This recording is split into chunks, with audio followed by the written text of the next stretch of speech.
بسم اللہ الرحمن الرحیم۔ نام کتاب زندہ سے پرے رنگی چمن۔ نجفی لہجہ۔ میری والدہ نجف میں پیدا ہوئی تھی اور عربی لہجہ رکھتی تھیں۔ بچپن میں وہ نجفی عربی لہجے میں بات کیا کرتی تھیں۔ وہ قرآن جانتی تھیں اور خوبصورت آواز میں قرآن کی تلاوت کیا کرتی تھیں۔ زندگی کے آخری ایام میں ان کی آواز بیٹھ گئی، تب میں ان کو ان کی خوبصورت آواز یاد دلایا کرتا تھا۔ آپ روزانہ اپنے والد کی طرف سے تحفے میں دیے گئے قرآن کی تلاوت پابندی سے کرتی تھیں۔ بچپن میں آپ کی تلاوت کا انداز ہمیں اپنی طرف کھینچتا تھا۔ ہم ان کے گرد جمع ہوتے اور غور سے تلاوت سنتے۔ وہ موقع غنیمت جانتے ہوئے ہمارے لیے بعض آیات کا فارسی میں ترجمہ کرتیں اور انبیاء کے قصے سناتیں۔ حضرت موسیٰ علیہ السلام کی زندگی سے خاص شغف کی وجہ سے وہ ہمیں اس عظیم پیغمبر کی زندگی کے بارے میں تفصیل سے بتاتیں۔ حضرت موسیٰ علیہ السلام کے بارے میں وہ شوق سے بولتی تھیں، جس سے ہمارے دلوں میں ان کے قصے سننے کی رغبت پیدا ہوتی۔ وہ حافظ کے دیوان سے مانوس تھیں، ان کے بعض اشعار انہیں یاد بھی تھے اور اس سے پھال بھی نکال لیتی تھیں۔ اس طرح وہ حدیث کی بھی ماہر تھیں اور حدیثیں سناتی تھیں۔ بعض دفعہ والد محترم اعتراض کرتے کہ میں نے یہ حدیث آج تک نہیں سنی، تو والدہ حدیث کا مصدر بتاتیں۔ والدہ بھی والد کی طرح خوددار تھیں، کبھی اپنے فکر کا تذکرہ کسی سے نہیں کیا اور مختلف انداز میں اپنی مشکلات کو چھپایا کرتیں۔ میں نے اپنی والدہ سے ابتدائی طور پر قرآن پڑھنا اور عربی زبان کے قواعد سیکھے۔ اس طرح انہوں نے بہادری اور مزاحمت کی روح میرے اندر ایجاد کی۔ میری مسلسل گرفتاری اور ساواک کے چھاپوں کے دوران والدہ نے بہت زیادہ زحمتیں اٹھائیں۔ آپ حملہ کرنے والے کارندوں کے سامنے شجاعت اور صلابت کے ساتھ کھڑی ہوتیں، ان کو جواب دیتیں اور ان سے بحث کرتیں، بلکہ اکثر اس کٹھن راستے میں آگے بڑھنے کے حوالے سے میری حوصلہ افزائی کرتیں۔ اس کی تفصیل بعد میں بیان کروں گا۔ سنگ دل استاد۔ میری تعلیمی زندگی کا آغاز مکتب سے ہوا۔ پرائمری اسکول میں جانے سے پہلے مجھے 2 مکتبوں میں جانے کا اتفاق ہوا۔ پہلی جماعت کی استاد ایک خاتون تھی۔ اس وقت میری عمر 4 سال تھی اور میں تنہائی پسند تھا۔ میں اپنے آپ کو لکھائی پڑھائی کے ساتھ سازگار نہیں پاتا تھا۔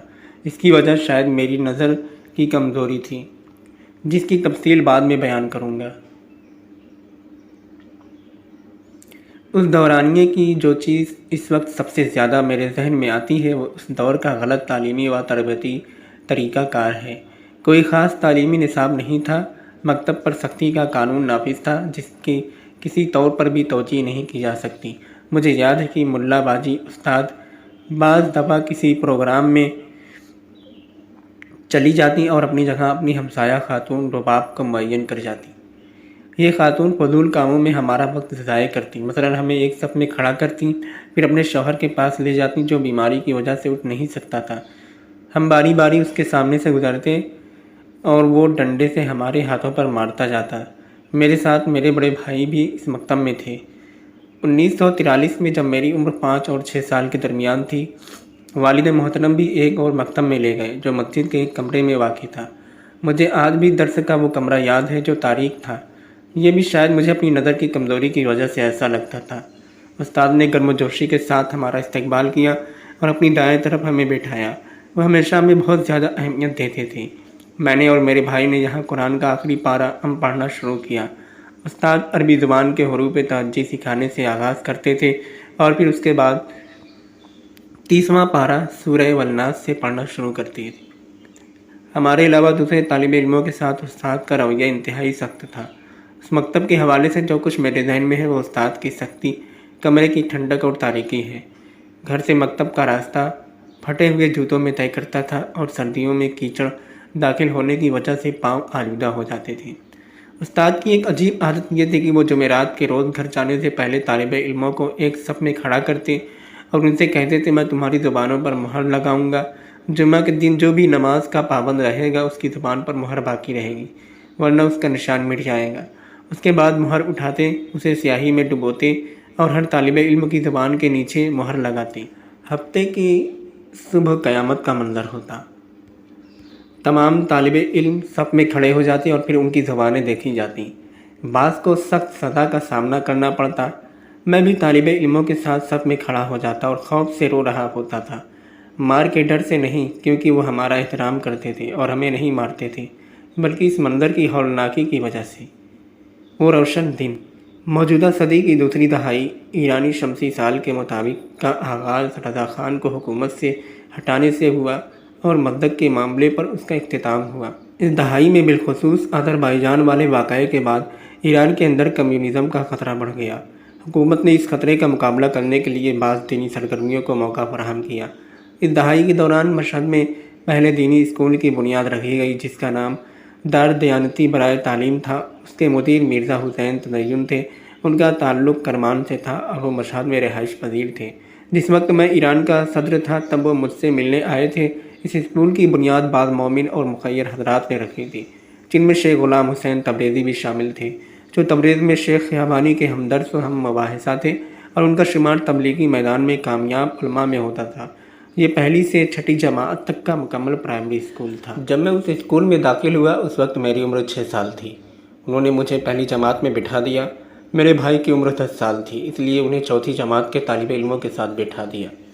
مجھے یاد ہے کہ میں پہلے 3 سالوں کے دوران اپنے آپ کو پڑھائی میں دوسرے طالب علموں سے پیچھے محسوس کرتا تھا، لیکن پھر چوتھی، پانچویں اور چھٹی جماعت میں رتبہ اول پر آ گیا۔ اس تبدیلی کی وجہ میری سمجھ میں نہ آتی تھی، لیکن کچھ سال پہلے مجھے اس حقیقت کا پتہ چل گیا۔ مجھے یاد آیا کہ میں جب چوتھی جماعت میں تھا تو پہلی صف میں جہاں بیٹھا اور استاد جو کچھ بورڈ پر لکھتے تھے اسے دیکھنا شروع کر دیا، جس کے نتیجے میں وہ بولتے تھے وہ سمجھنے لگا، جبکہ پہلے 3 سالوں میں بورڈ سے دور بیٹھتا تھا اور نظر کی کمزوری کی وجہ سے جو کچھ اس پر لکھا جاتا اسے میں دیکھ نہیں سکتا تھا، جس کے نتیجے میں استاد کا درس بھی مجھے سمجھ نہیں آتا تھا۔ اب بھی مجھے وہ روشن دن یاد ہے جب مجھے درس سمجھ آنا شروع ہوا۔ پہلا درس ریاضی کا تھا اور میں نے استاد سے خوب شاباشی لی۔ یہ تعلیم و تربیت کا ایک اہم مسئلہ ہے جس کی طرف میں نے اس وقت بھی اساتذہ کی توجہ دلائی جب میں ایران کا صدر تھا اور نئے تعلیمی سال کے آغاز کے حوالے سے مجھ سے انٹرویو لیا گیا۔ اس اسکول میں خوبصورت آواز میں تجدید کے ساتھ قرآن مجید پڑھنے کے حوالے سے میں نمایاں تھا۔ اسکول کی محفل میں اور اسکول کا دورہ کرنے والی شخصیات کے سامنے قرآن کی تلاوت میں ہی کیا کرتا تھا۔ جب آیت اللہ کاشانی نے 1950 یا 1951 میں مشہد کا دورہ کیا اور اسکول ان کے استقبال کے لیے گیا تب میں نے ہی ان کے سامنے قرآن کی تلاوت کی تھی اور اس وقت میری عمر 12 سال تھی۔ مجھے اب بھی یاد ہے کہ سید چند علماء کے ساتھ بیٹھے تھے لیکن وہ چہرے اب مجھے یاد نہیں ہیں کیونکہ اس وقت میری نظر کمزور تھی۔ اسی طرح سید حسن قمی جب اپنے والد کی وفات کے بعد مشہد آئے تو ان کے سامنے بھی میں نے تلاوت کی تھی۔ اسکول کے بانیوں میں سے بعض ان کے والد کے مقلد تھے، لہذا سید قمی اسکول آئے۔ ہم سب صف میں کھڑے تھے، میں اور ایک دوسرا طالب علم آگے بڑھے۔ میں نے قرآن کی تلاوت کی، زبانی یاد کی ہوئی کچھ دینی تعلیمات سنائیں اور ان سے انعام حاصل کیا۔ مجھے اب بھی یاد ہے کہ وہ انعام سید حسام الدین فال اسیری شیرازی کی لکھی کتاب تعلیمات دینی تھا۔ میں نے بعد میں اس کتاب کے مصنف کو بھی دیکھا جب وہ شہر بدر ہو کر مشہد آئے۔ ان کا میرے والد کے پاس آنا جانا رہتا تھا۔ قرآن کی تعلیم۔ میں نے بچپن میں اپنی والدہ سے قرآن کی تعلیم حاصل کی۔ اس کے بعد محلے کے ایک دکاندار سے بھی قرآن سیکھا جو قرأت قرآن میں مہارت رکھتے تھے اور گھروں میں قرأت کے دوروں کی صدارت کیا کرتے تھے۔ والد محترم نے مجھے اور بھائی کو اس مرد مومن کے حوالے کیا جن کا نام حاج رمضان علی تھا۔ وہ ہمارا احترام کرتے تھے، باہر نکلتے وقت ہمیں خود پر مقدم کرتے تھے جبکہ ان کی عمر 50 برس تھی۔ ہمیں اپنے دائیں بائیں بٹھاتے تھے، میں ان کے سامنے قرآن پڑھتا اور وہ اصلاح کرتے جاتے تھے۔ ایک دن انہوں نے ہم سے کہا، تم دونوں اس مرحلے تک پہنچ چکے ہو کہ اب میں مزید کچھ نہیں سکھا سکتا۔ انہوں نے ہمیں اپنے استاد ملا عباسی کے درس میں جانے کا مشورہ دیا۔ ان کی عمر 70 سال تھی اور وہ حرم امام رضا علیہ السلام کے صحن میں پڑھایا کرتے تھے۔ ہم ان کے پاس گئے اور ان سے درس پڑھا۔ ان کی عادت تھی کہ وہ ہندوستان میں چھپے قرآن کے ایک نسخے سے باوجود اس کے کہ اس کا خط انتہائی مشکل تھا پڑھا کرتے تھے کیونکہ وہ ہندوستان والے نسخے کو صحیح سمجھتے تھے۔ اس طرح ان کی یہ عادت بھی تھی کہ ملاقات اور خدا حافظی کے وقت سنت سلام کی پابندی کیا کرتے تھے، جبکہ ایران میں صرف ملاقات کے وقت سلام کرنے کا رواج ہے اور خدا حافظی کے وقت کچھ فارسی دعائیہ عبارتیں ذکر کی جاتی ہیں۔ ہم نے ان کے پاس فارسی زبان میں لکھی سید محمد عرب زعفرانی کی کتاب التجوید پڑھی۔ وہ ایک عرب تھے، مشہد میں رہتے تھے اور ہمارے استاد قاری ملا عباسی ان کے شاگرد تھے۔ امامے کو درپیش مشکلات۔ ایران میں عموماً دینی علوم سے مربوط لوگ ہی امامے پہنتے ہیں، چاہے وہ طالب علم ہوں، اساتذہ ہوں یا مبلغین۔ یہ اس بات کی علامت ہے کہ ایک گروہ ایسا ہے جو دین کے معاملات کو سمجھتا ہے، اس کی طرف دعوت دیتا ہے اور اس کے دشمنوں کے مقابلے میں مزاحمت کرتا ہے۔ یہی وجہ ہے کہ امامہ ہمیشہ استعمار کے جنٹوں اور سیکولرزم کے دائنوں کی نشانی پر رہا ہے۔ رضا شاہ نے امامہ اتارنے اور پہلوی ٹوپی پہننے کا حکم جاری کیا، لیکن بعد میں اس کے بیٹے محمد رضا شاہ کو اس ناکام فرمان سے دستبردار ہونا پڑا۔ اگرچہ حکومتی مشینری نے امامے کے خلاف توہین و تمسخر سے بھرپور اجتماعی فضا ایجاد کرنے کی منصوبہ بندی کیے رکھی۔ میں نے اپنے بچپن ہی میں اس وقت امامہ پہن لیا تھا جب میں پرائمری اسکول کے دوسرے سال میں تھا۔ بہت جلدی امامہ پہننے کی وجہ یہ تھی کہ ان دنوں لوگوں کے درمیان سر ڈھانپنے کا رواج تھا۔ والد صاحب اس بات پر راضی نہ تھے کہ ہم پہلوی ٹوپی پہن لیں، لہٰذا امامہ پہننا ضروری ہو گیا۔ والدہ ہمارا امامہ خود بات تھی۔ وہ امامے کا تحت الحنک بائیں کے بجائے دائیں جانب رکھا کرتی تھی۔ ہم نے بچپن ہی سے امامے کے خلاف تمسخر آمیز ماحول کا سامنا کیا، لوگوں سے اس قدر تمسخر آمیز کلمات سنے کہ یہ ماحول ہماری نظروں میں معمولی بن گیا تھا۔ اس کی علت کے بارے میں نے غور ہی نہیں کیا تھا، مگر جب بڑا ہوا تب سوچنا شروع کیا، اپنے حافظے پر زور دیا اور تعجب کا اظہار کیا۔ اس ماحول سے کوئی بھی معمم چاہے چھوٹا ہو یا بڑا نہیں بچ سکا تھا۔ آپ کیوں سید؟ امامہ اور دینی علماء کا تمسخر ایران میں مختلف طریقوں سے رائج تھا، جو ایک سماجی رویے میں تبدیل ہو کر معاشرے کے تمام طبقات کو اپنی لپیٹ میں لے چکا تھا۔ میں بھی اس سماجی رویے سے محفوظ نہ رہ سکا۔ ہمارے محلے میں ایک معمم عالم دین تھے جن کا نام شیخ فائقی تھا۔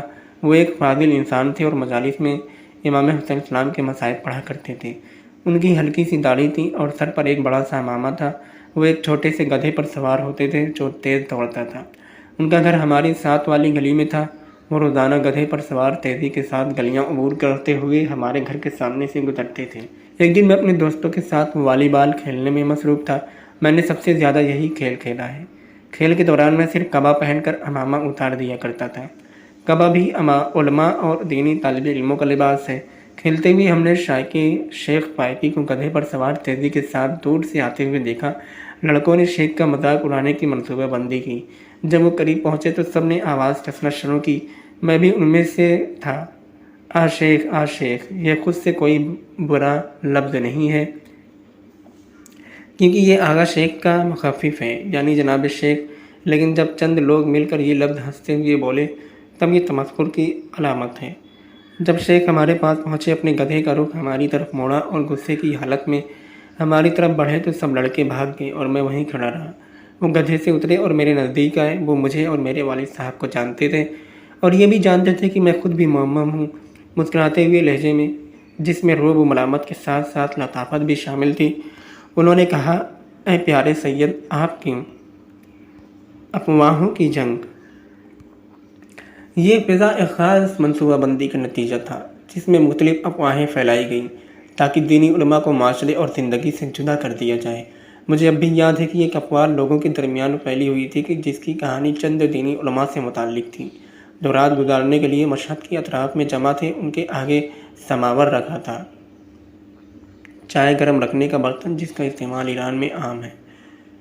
سماور رکھا تھا جس پر چائے کی کیتلی رکھی ہوئی تھی۔ انہوں نے سماور میں عرق اور کیتلی میں شراب ڈالی اور پھر نشہ کرنے اور ناچنے لگے۔ بہت سارے لوگ کہتے تھے ہم نے یہ منظر اپنی آنکھوں سے دیکھا ہے، اور بعض کہتے تھے ہم نے اس سے سنا ہے جس نے خود اپنی آنکھوں سے دیکھا ہے۔ اس کہانی کا من گھڑت ہونا واضح ہے۔ انہوں نے کیوں شراب اور عرق کو اس انداز میں رکھا؟ کیا وجہ تھی کہ وہ سرے عام لوگوں کے سامنے اس انداز میں بیٹھے ہوئے تھے؟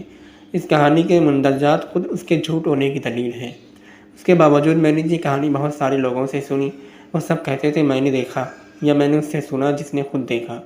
علماء دین معاشرے کے اندر تمام طرح انحرافات کے مقابلے میں دین کی دفاع کی ذمہ داری اٹھاتے ہیں۔ وہ اسلامی معاشرے میں ہر ظالم اور اجنبی کے تسلط کا مقابلہ کرنا اپنی ذمہ داری سمجھتے ہیں۔ اپنی ذمہ داری کی وجہ سے ایران کی موجودہ تاریخ میں قابض طاقتوں، ظالموں اور جابروں کے مقابلے میں علماء کے سخت موقف دیکھنے کو ملتے ہیں۔ اس کی ایک مثال روسیوں کے مقابلے میں مرزا قمی کا موقف ہے۔ انہوں نے اپنے معروف رسالہ عباسیہ نامی کتابچے میں مشہور فتویٰ صادر کیا۔ یہ عباس مرزا ابن فتح علی شاہ کا زمانہ تھا جب وہ روس کے خلاف لڑ رہے تھے۔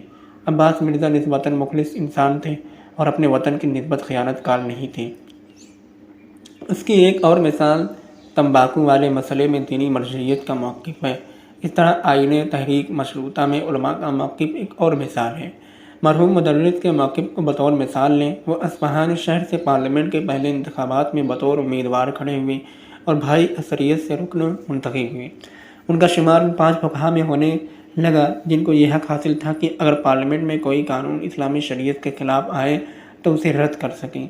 دوسری مرتبہ وہ تہران شہر سے امیدوار بنے اور سب سے زیادہ ووٹ لینے والے امیدوار قرار پائے۔ اس طرح تیسرے اور چوتھے انتخاب میں بھی وہ منتخب ہوتے رہے، لیکن چوتھے دورے میں حکومت قاجاریوں سے پہلوی خاندان کی طرف منتقل ہوئی۔ مرحوم مدرس نے انتقال اقتدار اور رضا شاہ پہلوی کے اقدامات کی مخالفت کی۔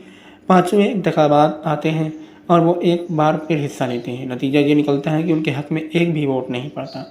مرحوم مدرس بلند آواز میں کہتے ہیں، میں نے اپنے حق میں ووٹ ڈالا، بس میرا ووٹ کہاں ہے؟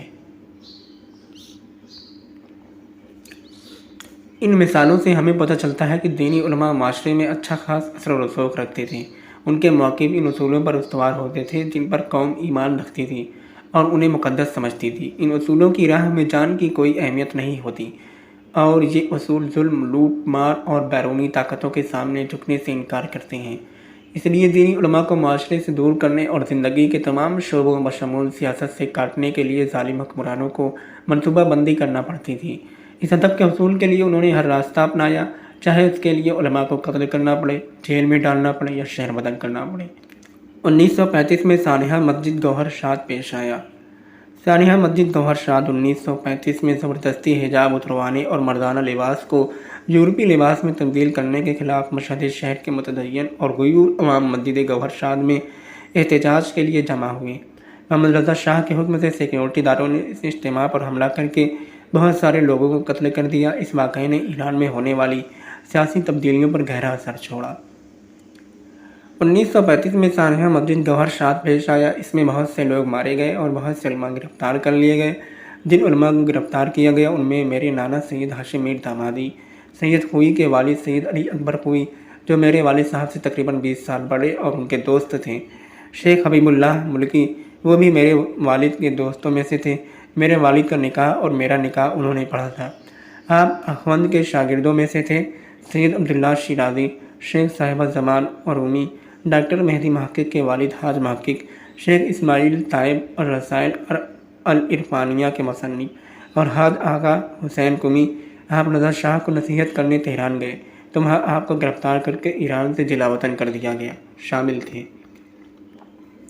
اس ضمن میں بتاتا چلوں کہ میرے والد گرامی مسجد کے راستے میں تھے کہ ایک دوست سے ان کی ملاقات ہوئی۔ ان دوست نے مسجد گوہر شاد میں جو کچھ ہوا اس کی خبر انہیں دی اور ان کو مسجد میں جانے سے روکا۔ گوہر شاد کے حادثے میں 20 کے قریب علماء گرفتار کیے گئے۔ انقلاب کے بعد میں نے ان کی فائلوں سے تصویریں منگوائیں تو ان کے نیچے لکھا ہوا دیکھا، جرم سیاست، یعنی سیاسی امور میں مداخلت ان کا جرم تھا۔ پہلوی نظام کا فلسفہ ہی یہی تھا کہ دین اور معاشرے کو جدا کیا جائے۔ پھر دوست نے جو یادداشتیں لکھی ہیں ان میں یہ بات واضح طور پر آشکار ہے۔ حسن فردوس 1917-1987 شاہ ایران کا بچپن کا قریبی دوست، سوات کی دوسری اہم شخصیت، محکمہ تفتیش کا سربراہ اور شاہ کا مخلص ترین ساتھی۔ اس کی ڈائری ایران کی معاصر تاریخ کے اہم مصادر میں شمار ہوتی ہے، جس میں اس نے شاہ ایران کے بہت سے راز فاش کیے ہیں۔